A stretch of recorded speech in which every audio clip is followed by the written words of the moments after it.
នេះវាដឹកតំណែងតែមួយគ្រឿងអាចដឹកតំណែងសម្រាប់ផ្គត់ផ្គង់ទីក្រុងមួយទាំងមូលរាប់សប្តាហ៍តោះទៅមើលអាចកំបាំងខាងក្នុងនាវា MC Irina ទាំងអស់គ្នានៅកណ្ដាលមហាសមុទ្រដ៏ធំធេងចន្លោះប្រទេសចិននិងអឺរ៉ុបមានដែកថែបយក្សប្រវែង400 ម៉ែត្រកំពុងជិះកាត់រលកធំនោះគឺ MSC Irina ដែលជាស្ដេចនាវាដឹកទូកុងតឺន័រវាផ្ទុកទូកុងតឺន័រជាង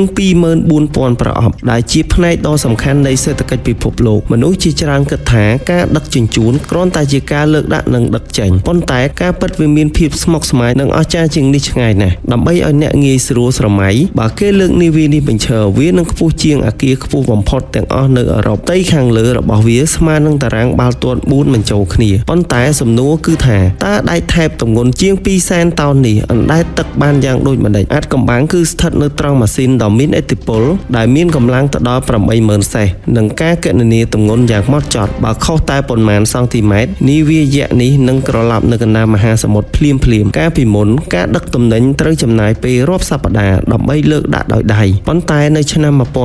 1956 លោក Malcolm McLean បានបង្កើតប្រអប់ដែកស្តង់ដារដែលយើងហៅថាទូកុងតឺន័រនេះឡើងដែលធ្វើឲ្យបដិវត្តពិភពលោកទាំងមូលសប្តាហ៍ថ្ងៃ 90% នៃទំនិញលើលោកគឺដឹកតាមទូកុងតឺន័រនេះឯងអ្នកប្រហែលជាចាំព្រឹត្តិការណ៍នាវា Ever Given ដែលបានជាប់គាំងនៅព្រែកជីស៊ូអេកាលពីឆ្នាំ